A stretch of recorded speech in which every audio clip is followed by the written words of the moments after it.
아주 오래전에 우리 목사님들께서 부흥사 목사님들께서 설교하실 때 사용했던 설교 예화가 하나 있습니다. 혹시 들으셨는지 기억이 나시는지 모르겠습니다. 어떤 청년이 군대에 가게 되었는데 입대하게 되었을 때 그 어머니가 조그마한 포켓 성경을 하나 주었습니다. 그 성경을 군대에 가서 늘 읽으라고 그렇게 주었던 것이죠.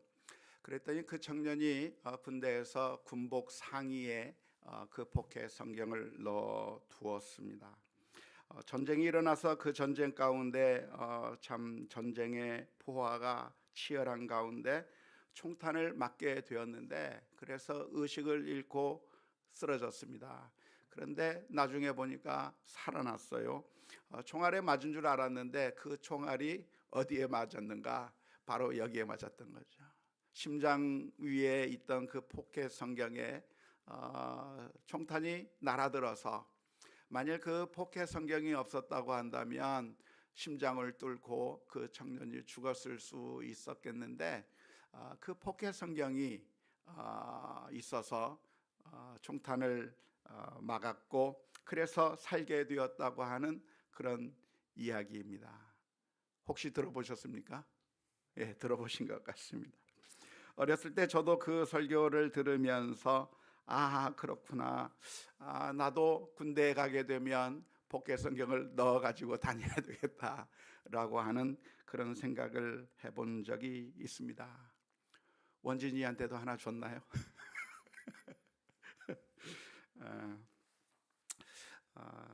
그런데 오늘 본문의 말씀을 보면 오늘 우리가 사무엘 하의 말씀을 읽게 되었는데요.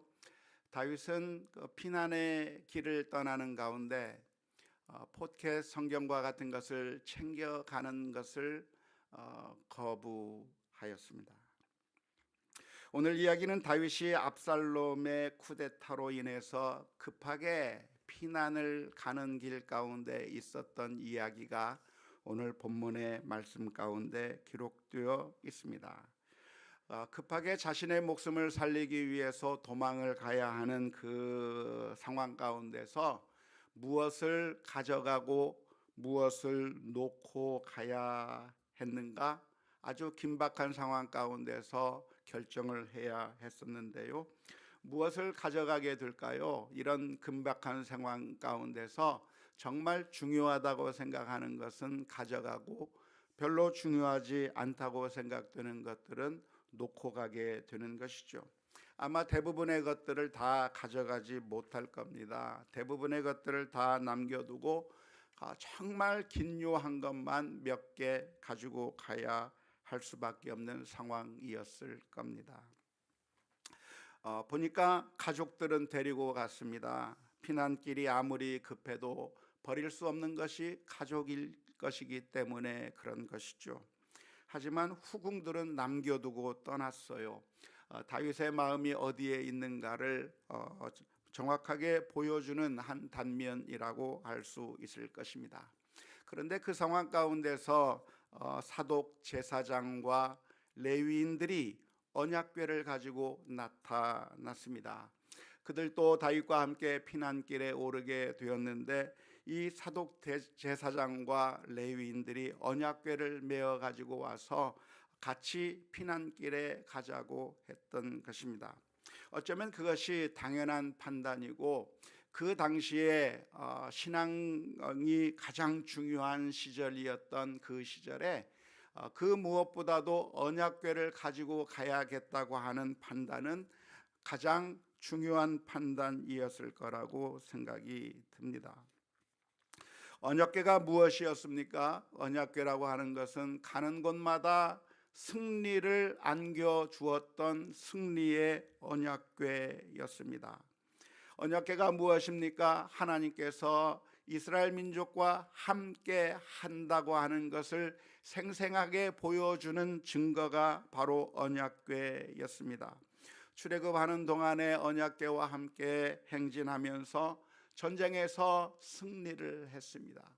여리고성을 무너뜨리는데 언약궤를 메고 그 여리고성을 돌았던 기억도 있고요.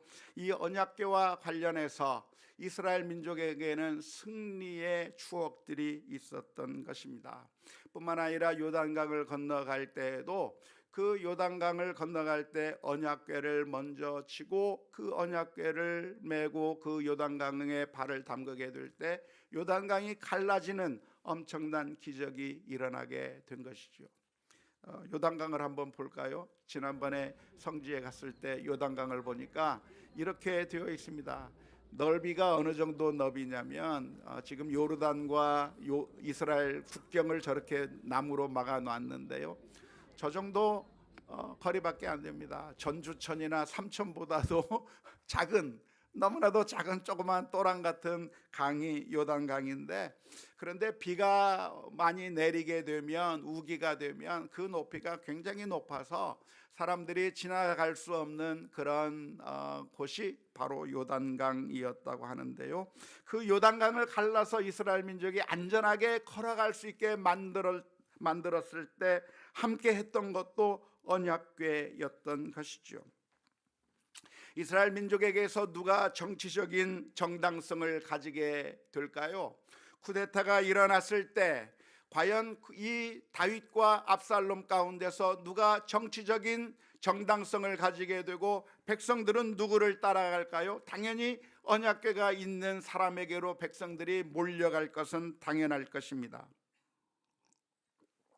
예전에 우리나라에서 이렇게 권력 다툼이 일어나게 되었을 때 누가 옥새를 쥐고 있느냐에 따라서 그 정치적 정당성을 가지게 되었던 것처럼 당시 이스라엘 민족에게는 누가 언약궤와 함께하고 있느냐가 정말 중요한 것이었기 때문에, 따라서 이 언약궤를 가지고 간다고 하는 것은 종교적으로 보나 정치적으로 보나 너무나도 중요한 것이었기 때문에 이 언약궤를 가지고 같이 다윗과 함께 피난길에 오르려고 했던 것입니다.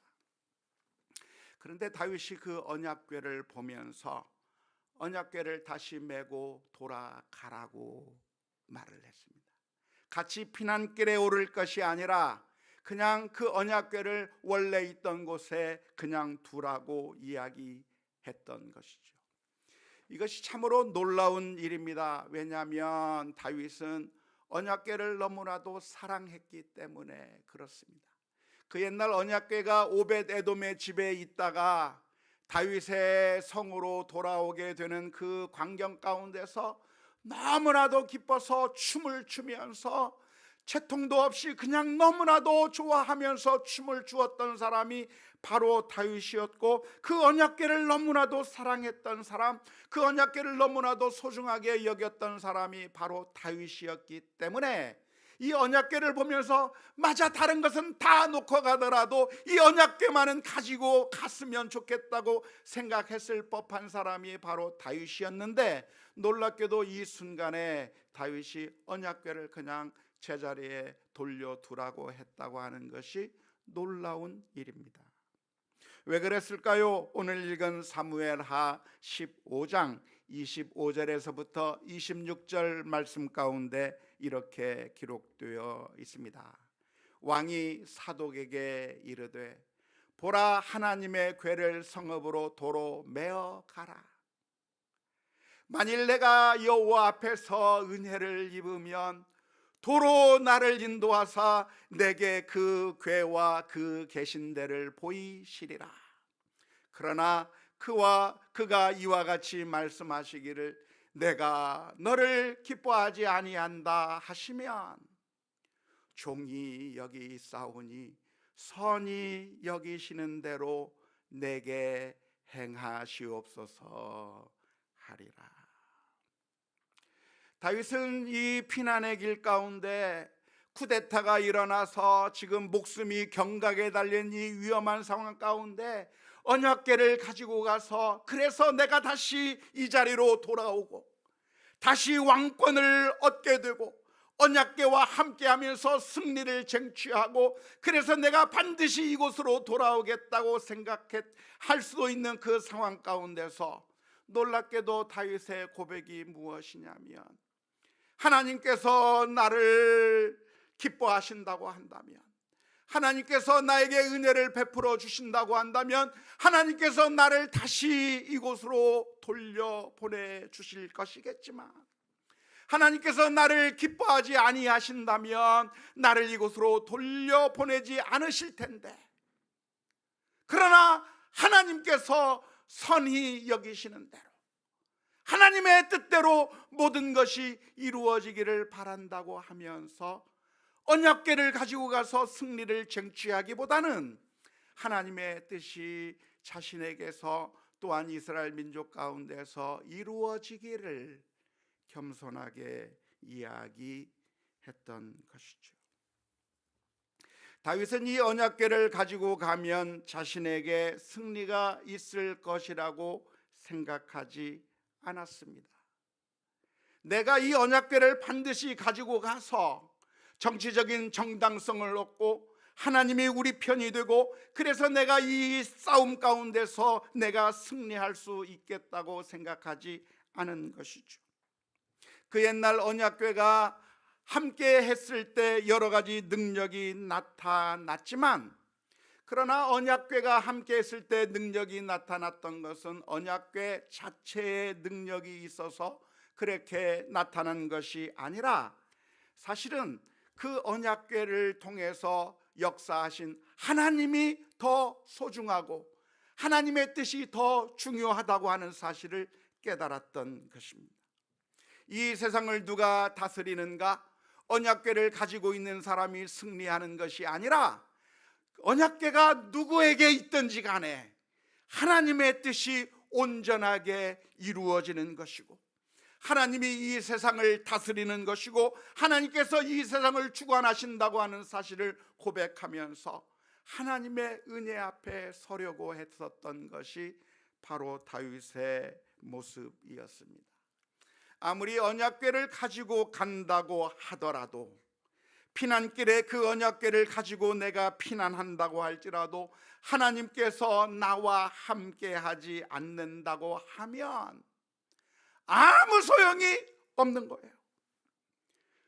언약궤를 가지고 내가 이 정치적인 정당성을 확보한다고 해도 하나님께서 나와 함께 하지 않는다고 하면 아무 의미가 없다고 하는 것을 다윗은 너무나도 잘 깨달았던 것입니다. 이러한 사실을 정확하게 보여준 예가 블레셋과의 전투일 것입니다.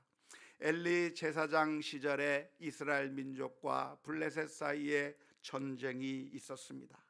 그 전쟁 가운데 이스라엘 군대가 블레셋 군대와 함께 전투를 하게 되었는데요, 어떻게 해도 이기지 못하는 겁니다. 전세가 불리한 겁니다. 이러다가는 완전히 망하게 생겼습니다. 이러다가는 큰일 나게 생겼습니다. 그럴 때 이스라엘 장로들이 하나의 생각을 해냈는데요, 어떻게 할 것인가? 전쟁에서 지려고 하는데 어떻게 할 것인가? 언약궤를 가지고 오자. 그 옛날 우리를 이기게 만들었고, 그 옛날 우리에게 승리를 가져다 주었고, 그 옛날 우리에게 기적을 베풀어 주었던 그 언약궤를 가지고 오면 우리가 이 전쟁에서 승리할 수 있을 것이라고 생각을 한 것이죠. 사무엘상 4장 3절 말씀에 이렇게 기록이 되어 있습니다. 백성이 진영으로 돌아오매 이스라엘 장로들이 이르되, 여호와께서 어찌하여 우리에게 오늘 블레셋 사람들 앞에 패하게 하셨는고, 여호와의 언약궤를 실로에서 우리에게로 가져다가 우리 중에 있게 하여 그것으로 우리를 우리의 원수들의 손에서 구원하게 하자 하니. 이스라엘 장로들이 생각한 것은 이 위기의 상황 가운데서 언약궤를 가져오자는 거였습니다. 실로에 모셔져 있던 그 언약궤를 전쟁터로 가지고 와서 그 언약궤를 통해서 승리해보고자 했던 이 생각이 신앙적인 생각이고 믿음의 생각인 것처럼 생각이 되었고, 그 언약궤가 이스라엘 진영에 도착하는 순간 이스라엘 군대는 사기가 올라가기 시작했습니다. 이겼다! 이젠 됐다, 블레셋과의 전쟁에서 이제는 이길 수 있겠다고 생각하면서 환호성을 지르게 되었는데 그 소리가 얼마나 컸던지 블레셋 진영에까지 그 소리가 다 들릴 정도였습니다. 그래서 전쟁에서 이겼느냐 하면 이기질 못했어요. 무참히 전쟁에서 깨져버린 것이죠. 이길 줄 알았는데, 언약궤만 있으면 우리가 승리할 줄 알았는데 하나님께서 함께 하시 아니한 그 이스라엘 민족은 무참히 깨져버렸고, 자신들에게 승리를 가져다 주었던 그 하나님의 언약궤는 블레셋 사람들에게 빼앗겨 버리고 말았던 것이죠. 언약궤가 함께 했음에도 불구하고 그렇게 무참히 깨져버린 그 이유가 어디에 있었습니까? 그것은 언약궤가 하나님이 아니었기 때문인 것이죠. 언약궤를 가지고 갔을 때 승리가 있었고 기적이 있었던 것은 하나님께서 그 언약궤를 메고 가는 그 과정 가운데서 하나님께서 함께 하셨기 때문에 승리했던 것이지, 언약궤 자체의 능력이 있었던 것이 아니었던 것인 거죠. 하지만 우리는 늘 착각을 합니다. 하나님을 바라보기보다는 언약궤가 어떤 능력이 있는가 하고 착각을 하게 되는 것이고, 복해 성경책이 능력이 있는 것이라고 착각을 하는 것이죠.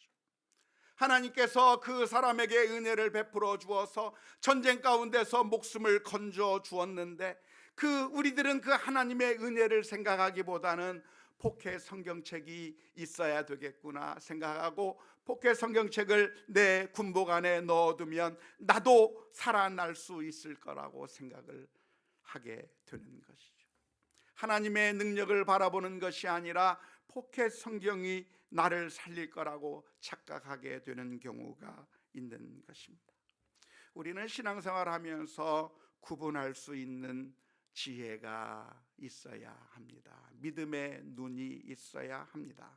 놀랍게도 다윗은 그것을 분명하게 구분할 줄 알았습니다. 언약궤, 그것은 무엇인가? 하나님께서 생생하게 함께 하신다고 하는 것을 보여준 것이었지만 언약궤 자체가 하나님은 아니었고, 그 언약궤 자체에서 힘이 나오는 것이 아니라 정말 중요한 것은 우리가 하나님 앞에 서 있는가, 정말 중요한 것은 우리가 하나님 마음에 합한 사람인가, 하나님의 은혜가 우리에게 있는가가 훨씬 더 중요했다고 하는 것이죠. 만일 하나님의 은혜가 있다고 한다면, 하나님께서 우리를 불쌍히 여겨주신다면, 하나님께서 우리에게 은혜를 베풀어 주신다고 한다면 언약궤가 같이 가지 않아도 괜찮아요. 언약궤가 없어도 괜찮아요. 그런데 하나님께서 만일 함께하지 않는다고 한다면, 하나님께서 다윗을 버리셨다고 한다면 아무리 언약궤를 가지고 간다고 한들 무슨 소용이 있겠어요? 아무런 도움이 되지 않는 것이죠. 언약궤가 무엇입니까? 언약궤는 우리가 생각하는 모든 종교적인 요소들입니다.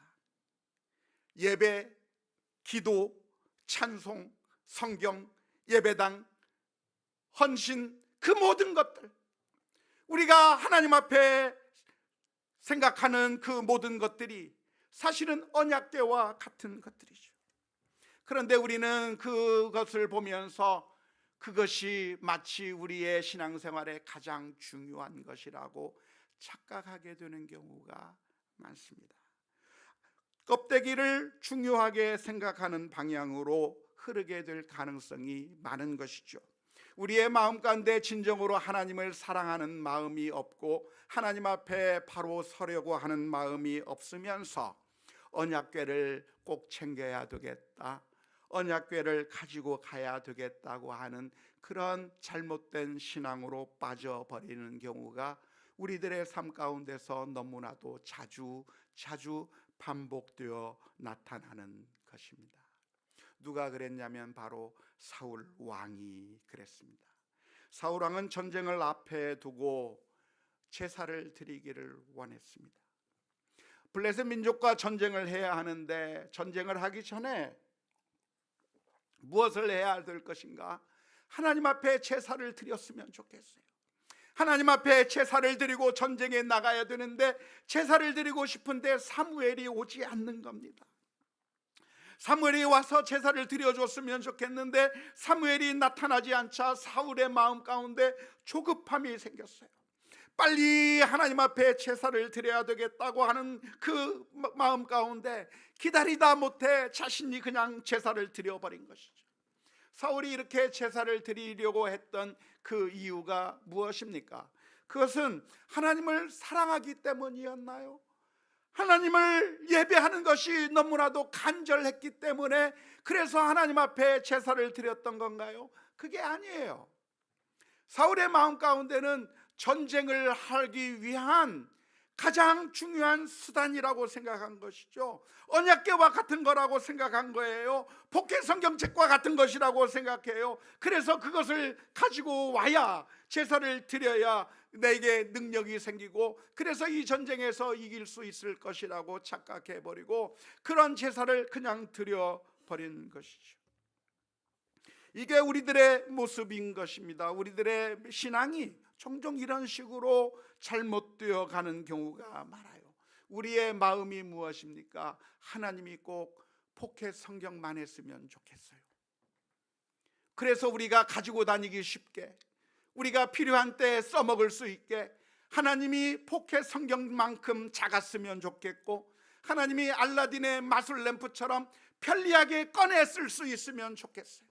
내가 문지를 때 나타나주면 좋겠어요. 평상시는 그냥 처박혀 있다가 내가 필요할 때만 꺼내서 문지르고 나타나서 나를 도와주는 그런 편리한 하나님이 내게 나타났으면 좋겠다고 생각하고 그래서 내가 그렇게 그런 언약궤를 가져오는 것이 그게 진짜 믿음이고 포켓 성경을 챙기는 것이 진짜 믿음이고 그렇게 가지고 생활하는 것이 그게 참된 믿음이라고 착각하는 경우가 얼마나 많은지 모릅니다. 그리고 그렇게 하라고 이스라엘 장로들이 언약궤를 가져와야 된다고 말했던 것처럼 수많은 사람들이 그렇게 신앙생활을 하라고 우리들을 향해서 이야기하고 있는 것이죠. 하지만 그것이 참된 믿음이 아닙니다. 참된 믿음은 무엇인가? 우리가 전능하신 하나님 앞에 서는 것입니다. 우리는 하나님 앞에 서지 않으면서도 종교 생활을 철저하게 할 수가 있는 것이죠. 왜냐하면 종교 생활이라고 하는 것은 쉽기 때문에 그렇습니다. 종교 생활이라고 하는 것은 눈에 보이는 것이고 쉽게 측정할 수 있는 것입니다. 내가 이것을 했느냐 하지 않았느냐, 이것을 얼마만큼 했는가 얼마만큼 하지 못했는가 쉽게 측정 가능한 것이 종교 생활인데 그것은 우리가 편리하게 할 수 있는 것이기 때문에 그렇습니다. 하지만 그게 중요한 것이 아니라 우리가 하나님 앞에 경건하게 서는 것, 측정될 수 없는 쉽게 무엇으로 재단할 수 없는 그 우리의 마음이 하나님 앞에 경건하게 서는 것이 믿음이 되는 것이죠. 바리새인들은 구제를 하고 기도를 하고 금식을 했는데 얼마만큼의 구제를 하고 얼마만큼의 기도를 하고 얼마만큼의 금식을 하는가 쉽게 측정할 수 있었고 그 바리새인들의 그 양은 일반 평민들보다도 훨씬 더 많은 구제를 했고 훨씬 더 많이 기도를 했고 훨씬 더 여러 번 금식을 했기 때문에 그들의 신앙이 더 위대한 것이라고 생각했지만 예수님께서는 그 믿음이 다 가짜일 뿐이라고 말씀해 주셨습니다. 놀랍게도 다윗의 고백은 참으로 우리들에게 많은 시사점을 주고 있습니다. 다윗은 25절의 말씀 가운데서 하나님께서 내게 은혜를 베풀어 주시면, 하나님께서 내게 은혜를 베풀어 주시면 하나님께서 나를 다시 이곳으로 인도하실 것이라고 고백했습니다. 26절의 말씀 가운데서는 그러나 하나님께서 나를 기뻐하지 아니하시면 하나님이 선하게 여기시는 대로 이루어질지이다 라고 고백을 한 것이죠.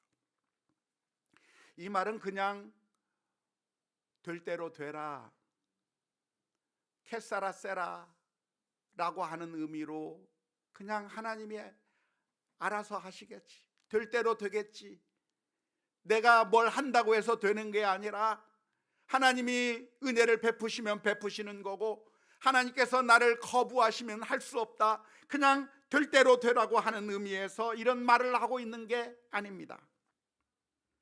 다윗은 어떻게 하면 이 쿠데타 상황 가운데서 다시 복귀할 수 있을 것인지, 다시 왕자로 돌아올 수 있는지에 대한 계획을 가지고 철저하게 그것들을 준비하고 대비했습니다.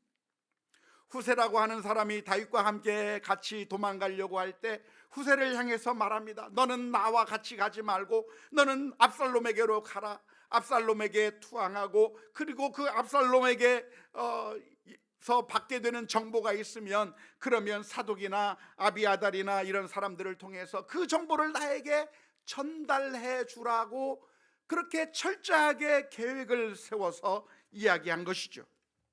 그냥 될 대로 되라 한 것이 아니라 어떻게 하면 승리할 수 있을 것인가에 대한 계획을 가지고 철저하게 자신이 준비했던 겁니다.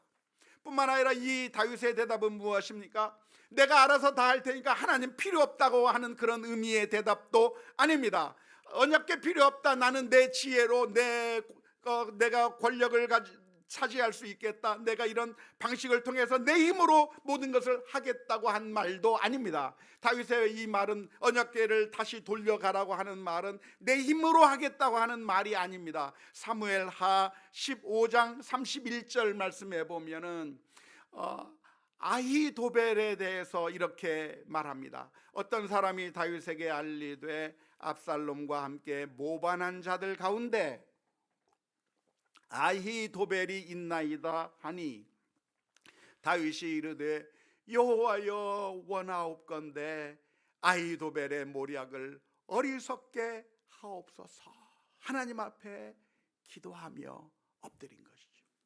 아히도벨이라고 하는 사람이 누굽니까? 아히도벨이라고 하는 사람은 당시 이스라엘의 최고의 지략가였습니다. 삼국지로 말하면 제갈량과 같은 사람인 것이죠. 그의 조언, 그가 내놓는 여러 가지 방법들은 너무나도 뛰어나서 듣는 사람들이 다 감탄을 하면서 그 사람 말이라고 하면 다 듣고 따르는 아주 놀라운 지략가가 우리 편에 있는 것이 아니라 압살롬 편에 있는 겁니다. 그 소식은 아주 정말 절망적인 소식일 수밖에 없는 것이죠. 그 상황 가운데서 다윗은 괜찮아, 내가 더 지혜가 많으니까 내 방식대로 하면 내가 이길 수 있겠다고 말한 것이 아니라 그 순간에 하나님 앞에 엎드린 것이죠. 하나님, 아히도벨 최고의 지략가인 제갈량과 같은 그런 엄청난 지혜의 사람 아히도벨이 압살롬에게 있는데 하나님, 그의 지략을, 그의 계획을 어리석게 하옵소서 하나님 앞에 기도했어요. 하나님께서는 다윗의 기도에 응답을 하시기는 했지만 아히도벨의 계획을 어리석게 만든 것이 아니라 사실은 아히도벨은 정말 뛰어난 조언을 압살롬에게 합니다. 하지만 압살롬이 그 아히도벨의 그 조언을 듣지 않아 버리는 것으로 하나님께서는 그 모든 과정을 바꾸어 버리셨던 것이죠. 다윗은 하나님 앞에서 이 모든 것이 하나님의 주권이 있다고 하는 사실을 고백하고 그 하나님의 주권 앞에 겸손하게 엎드린 것입니다. 될 대로 되라가 아니라 하나님의 선하신 뜻대로, 하나님이 어떠한 하나님인가? 사랑이 많으신 하나님이요 은혜의 하나님이기에 그 하나님 앞에 엎드리며 하나님의 은혜를 간구하는 모습이 오늘 이야기 가운데 있던 것이죠. 다윗에게 있어서 가장 중요한 문제는 어떻게 하면 내가 이 어려운 상황 가운데서 내가 승리할 수 있을까? 어떻게 하면 내가 압살롬을 물리치고 다시 이 왕궁으로 복귀를 잘 할 수 있을까? 어떻게 하면 저 나쁜 무리들을 내가 무찌르고 승리할 수 있을까가 다윗의 최우선의 관심사가 아니었습니다. 다윗은 이 순간에 전적으로 하나님을 신뢰하고 의지했습니다. 하나님이 어떤 길로 인도해 주실 것인가? 하나님께서 내게 은혜를 베풀어 주셔서 피난길에 또 간 나를 다시 돌려줄 수도 있겠고, 그런데 하나님께서 그렇게 하지 않을 수도 있어요. 하나님께서 다윗에게 다시 복귀할 수 있게 만들지 않을 수도 있다고 하는 것을 인정했어요. 하나님이 기뻐하지 아니하시면 그럼 안 돼요가 아니라 그래도 하나님의 뜻대로 선하게 이루어 주옵소서. 다윗은 지금 내가 반드시 이 나쁜 쿠데타 세력을 물리치고 반드시 내가 이곳을 언약궤를 가지고 가서 반드시 승리하고 반드시 내가 이 왕좌를 되찾겠다고 하는 게 다윗의 목표가 아니었어요. 그게 종종 우리들의 목표가 되지만, 그게 종종 우리들의 욕심이지만, 다윗은 그런 마음을 다 내려놓고 하나님을 전적으로 신뢰했어요. 하나님이 나에게 은혜를 베풀어 주셔서 다시 돌아오게 할 수도 있다. 그런데 하나님께서 나를 기뻐하지 않으셔서 돌아오지 못하게 할 수도 있고 나를 파멸의 길로 인도할 수도 있다. 하지만 다윗이 믿은 것이 무엇이냐면, 하나님께서 나에게 이것을 허락해 주시든지 이것을 허락해 주시든지 어떤 결과를 내게 허락하셔도 그것은 전적으로 하나님의 섭리와 주권일 뿐만 아니라 그것이 하나님께서 내게 베풀어 주시는 은혜라고 하는 사실을 인정한 것입니다. 하나님의 뜻을 어기고 내가 승리하겠다고 하는 게 관심이 아니라, 다윗의 뜻은, 다윗의 마음은 내 욕심으로 왕좌에 복귀하는 게 최우선 순위가 아니라 하나님의 뜻 앞에 엎드리는 것이 다윗의 믿음의 핵심이었던 것이죠. 이게 바로 어린 아이와 같은 신앙입니다. 어린 아이의 신앙은 무엇인가? 엄마 아빠를 그냥 믿는 거죠. 엄마 아빠가 뭘 해도 믿어요. 그래서 아이를 높은 곳에 올려놓고 얘 뛰어내려, 내가 받아줄게, 그런 얘기하면 아이가 위에서 바라보면서 우리 아빠가 미친 거 아니야?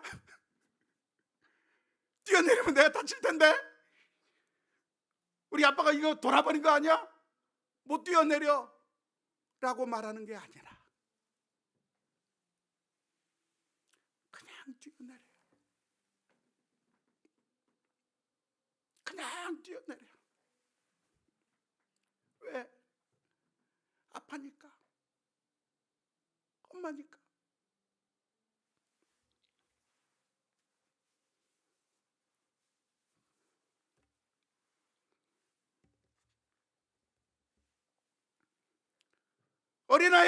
어린아이가 아빠를 믿듯이 다윗은 이 순간에 하나님께서 어떻게 결론을 내어준다고 한들 그것은 우리에게 악한 것이 아니라 하나님이 나를 사랑하시기 때문에 인도하시는 거라고 하는 사실을 믿으며 내가 원하는 방식대로 언약궤를 가지고 가서 반드시 이겨내겠다고 하는 그런 마음이 아니라 주의 뜻이 이루어지기를 원하나이다. 전적인 하나님의 그 사랑 앞에 내 자신을 드리는 것, 이것이 우리들에게 요구되는 믿음입니다. 시편 23편의 고백은 바로 이러한 하나님에 대한 전적인 신뢰 가운데서 나온 다윗의 고백인 것이죠. 여호와는 나의 목자시니 내게 부족함이 없으리로다. 그가 나를 푸른 풀밭에 누이시며 쉴만한 물가로 인도하시는도다. 내 영혼을 소생시키시고 자기 이름을 위하여 의의 길로 인도하시는도다. 내가 사망의 음침한 골짜기로 다닐지라도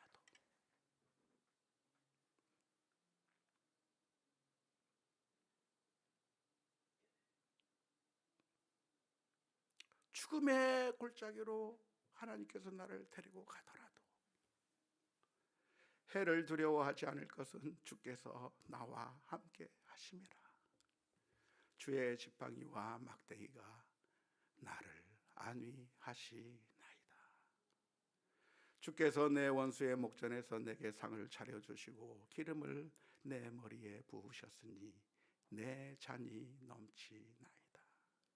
내 평생의 선하심과 인자하심이 반드시 나를 따르리니 내가 여호와의 집에 영원히 살리로다.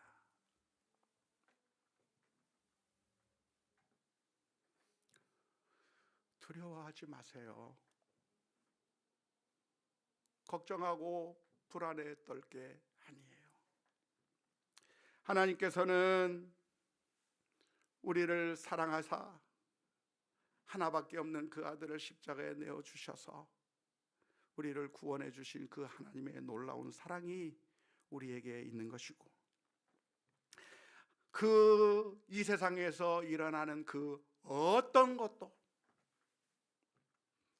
실패도 절망도 고통스러운 일들이 심지어 죽음이 일어난다고 할지라도 그것이 하나님의 사랑에서 우리를 끊는 것이 아니라 하나님의 사랑이 영원히 함께 한다고 하는 사실을 기억하면서 오늘 우리의 믿음이 그저 포켓 성경 하나에 언약궤에 전전하고 긍긍하는 그런 믿음이 아니라 하나님의 넓으신 품 안에 우리가 온전히 서서 하나님께서 주시는 놀라운 은혜를 받아 누리는 우리 모두가 다 될 수 있기를 주님의 이름으로 축원합니다.